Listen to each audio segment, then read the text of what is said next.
Natalie was 19, drunk and deliriously happy that night. She was going to marry Nick, the love of her life, the very next day. Her head was buzzing from the drinks, but she remembered stumbling her way down the dimly lit corridor to her room. She was out as soon as she hit the bed. It was much later when Natalie felt the bed sink under Nick's weight. His heavy hand pulled her close. Come close. No, let me go. We have to wait. I can't. Natalie wanted her wedding night to be her first time, but things were spiraling out of control, fast. She let her desires take control. When she woke up in the morning, she couldn't help but smile. Even though she had a splitting headache, she felt deliciously sore and alive. She heard Nick taking a shower in the bathroom and had half a mind to join him when she heard a knock on the door.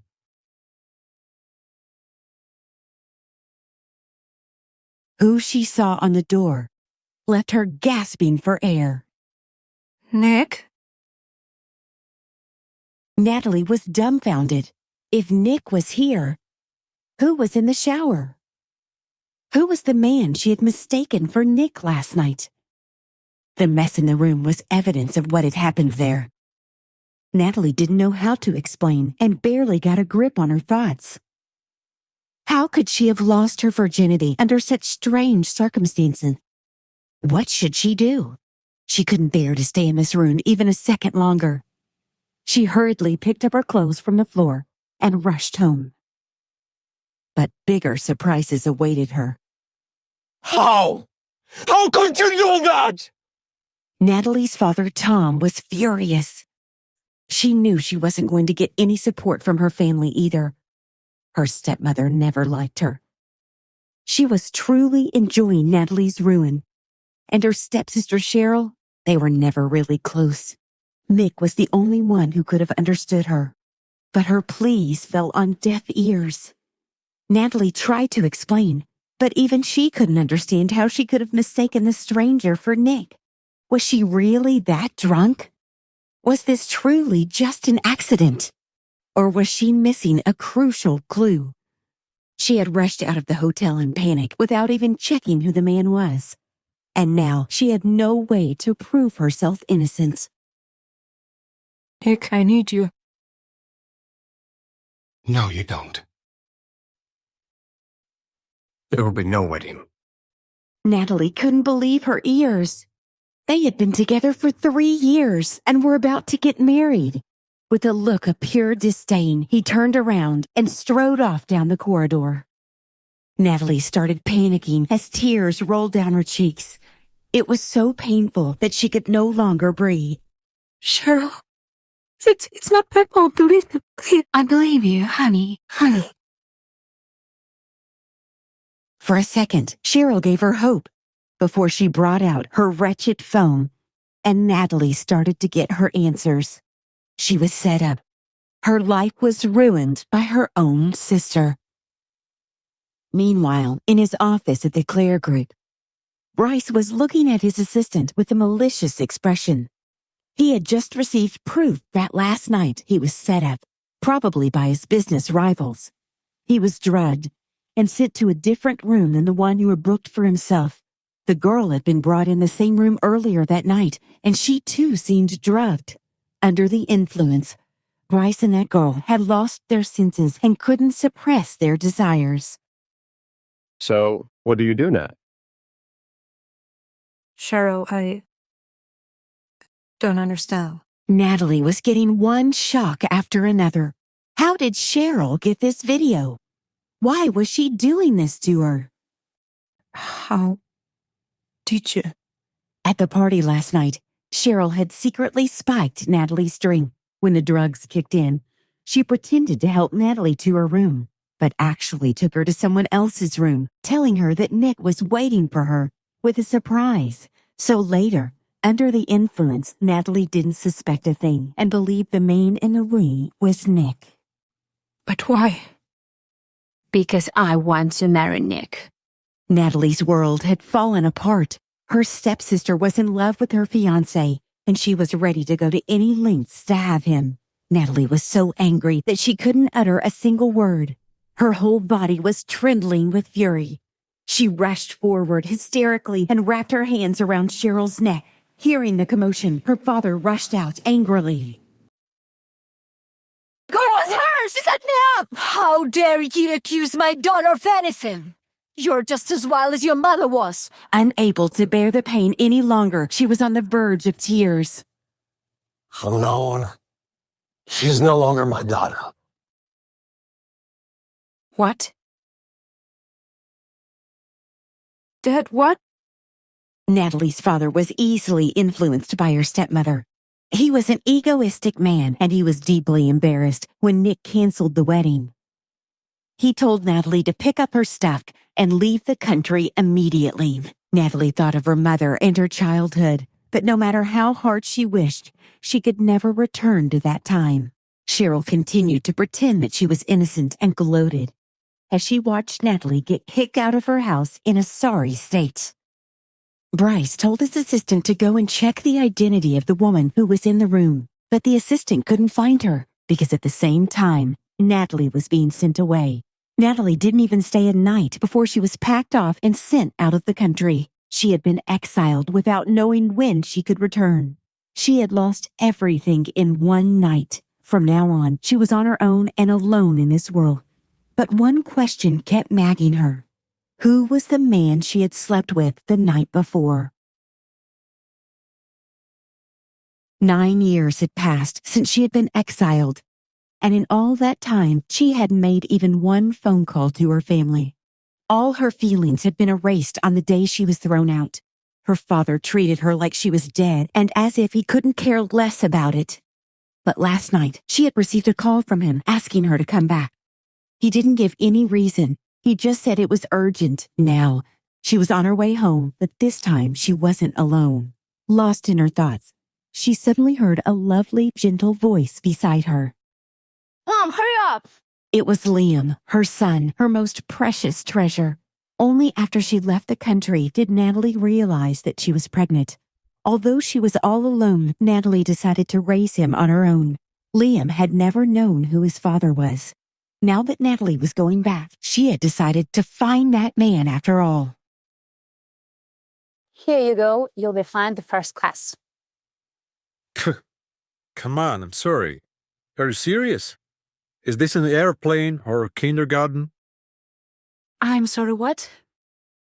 I don't buy expensive tickets to listen to children screaming. Mike? Take the tickets away from her. Please. What? Natalie couldn't believe the audacity of this man, and they got into an argument. At that moment, neither Bryce nor Natalie recognized each other. They didn't realize that they had slept together 9 years ago. But while the two of them were arguing, Liam was looking at the man intently, and he noticed something. He stood quiet for 2 seconds before hurling himself at Bryce and then shouted, "Daddy!" Natalie and Bryce were completely taken aback. Liam, what are you doing? It's not funny. Making jokes about this. Natalie was angry and confused at the same time. Why did Liam call the man Daddy? And then Liam told her about their identical scars. Natalie was shocked. Bryce's expression instantly turned ugly. Liam had always been sensible and listened to Natalie, but today she didn't know what was going on. No matter how much she tried to persuade him, Liam continued to question Bryce for abandoning his mom. Bryce had known many women who had claimed to be pregnant with his child, but this was the first time he had ever seen such a clever and affectionate son. He was sure she was after his money. Natalie was fuming as Bryce kept throwing such vile accusations at her. And then he said something that triggered her. Hey, why don't you give him a proper family?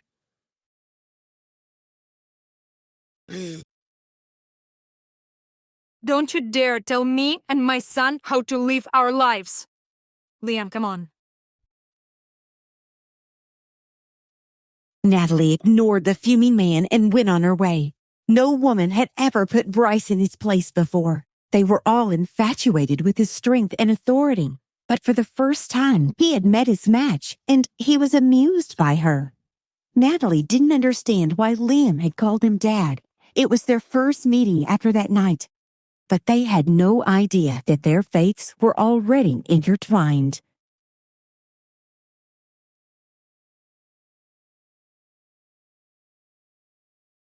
But a few hours later, none of this mattered. Natalie was returning to her hometown without a clue of what had happened there. As she led Liam out of the airport, she bumped into Cheryl and Nick, who had come to pick her up, and the fog started to lift. Hey, Natalie! Cheryl held Nick's hand and smiled, leaning on his shoulder. Natalie thought that she no longer felt anything for them. But after seeing this, the hatred in her heart skyrocketed. Her stepsister and her ex-fiancé were getting married.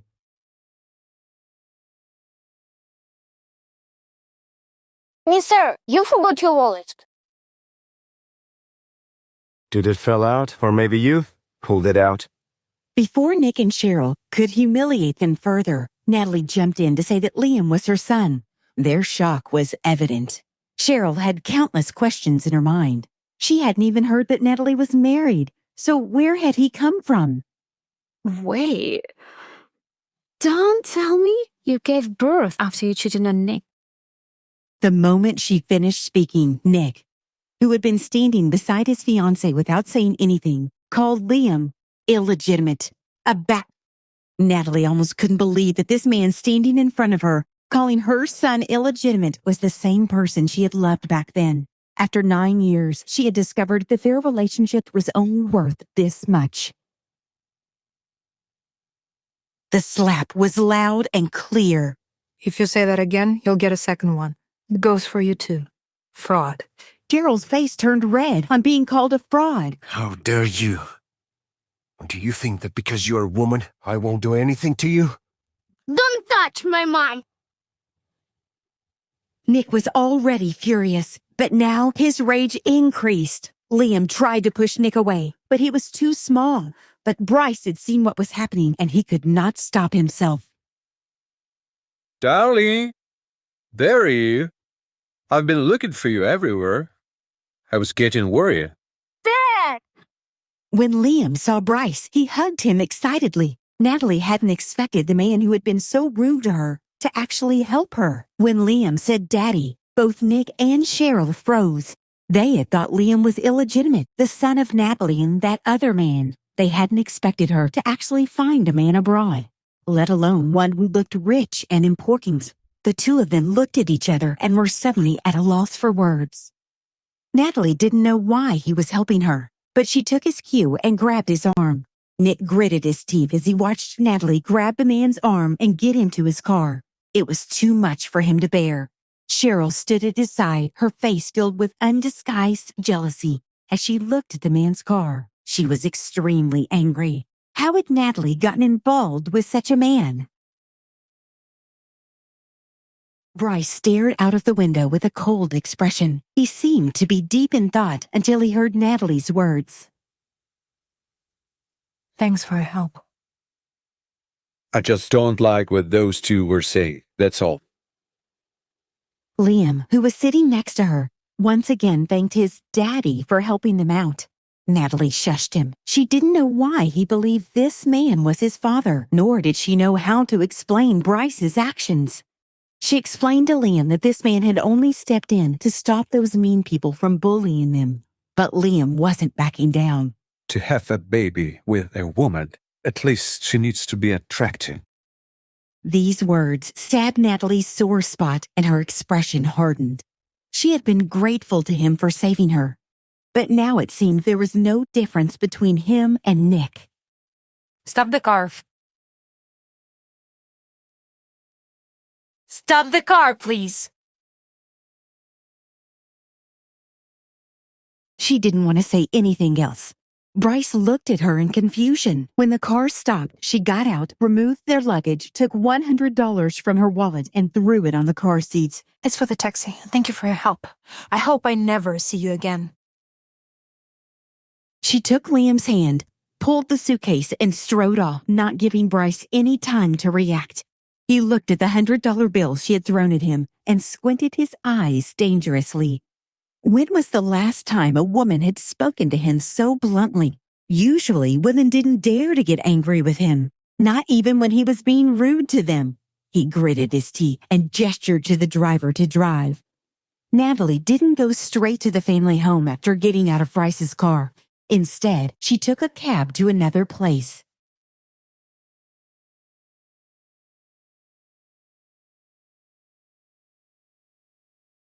Natalie. Granny. Natalie quickly stepped forward to hug her granny. Her heart warmed and her eyes filled with tears. How much suffering have you endured while you've been away? Hello, I'm Liam. Her grandmother was the closest person in the world to her. Naturally, she was overjoyed to see her precious granddaughter and delighted to meet Liam. She doted on him, wishing that she could keep him locked up in her heart. After a really long time, Natalie was able to breathe freely in a safe space. Having experienced so many things in her own life, Natalie's granny knew what to ask and what not to ask. And since her granddaughter didn't seem to want to talk about it, she didn't ask about the child or who his father was. Natalie stayed at her grandma's for the night. She was happy to come back to the place she had spent her childhood in. After a long time, she didn't feel alone in this world. She felt good here, and nothing could destroy this euphoria. Nothing except... Hello again, sis. I knew this was the place to look for you. I don't think we have anything else to talk about. Please, don't bother me, okay? Wait.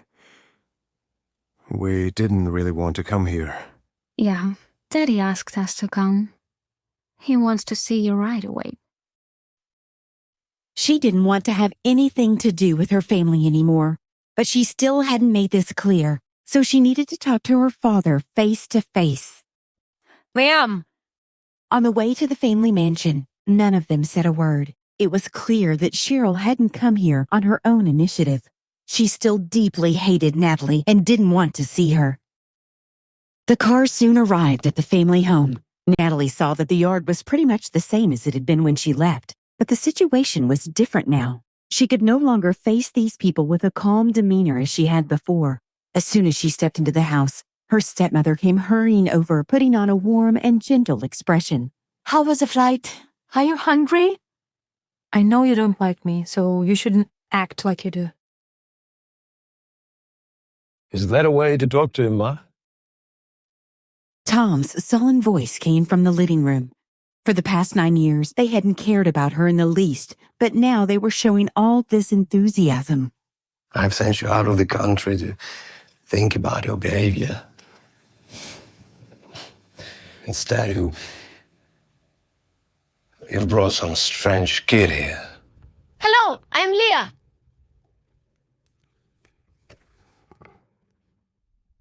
I will never accept him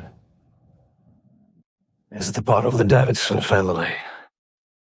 Tom was breathing heavily, and Cheryl found the perfect opportunity to instigate him. Daddy, don't be so angry. This child, it's not his fault. Besides, he's your grandson. Don't you dare call him that. She purposely emphasized the word grandson because she knew this would make Tom even angrier. No one knew what it had been like for Natalie to be exiled abroad. She had been so poor before Liam was born that she sometimes had no money to eat and nowhere to sleep. She had suffered all sorts of hardships, but no one had called her to ask if she was doing okay. And now they had the audacity to reject her son. Liam is my son, and I don't care if you accept him or not. I only came back here for the engagement party, and I'll be leaving as soon as it's over. She had worked hard to rise up as a fighter. She had stopped caring what other people thought of her.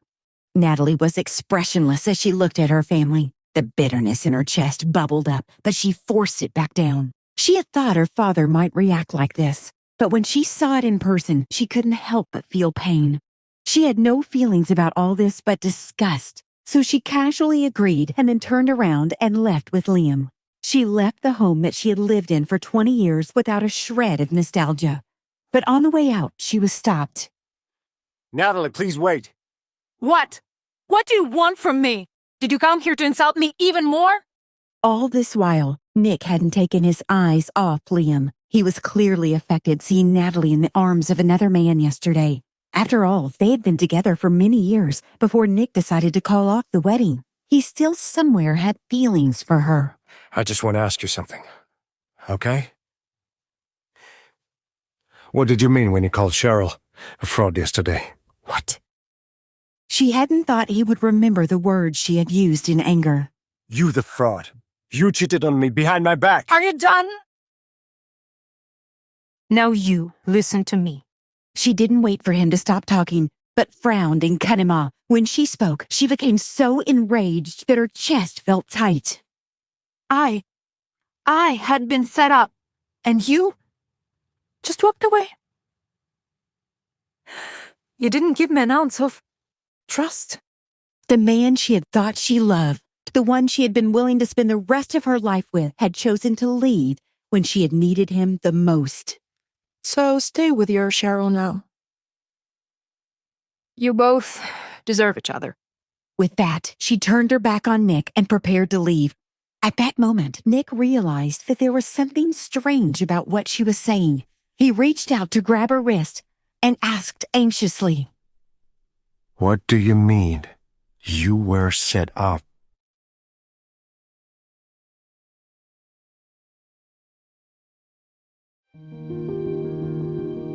Please subscribe to the Pocket FM YouTube channel and press the bell icon for instant notification. Check out our channel for more such exciting shows.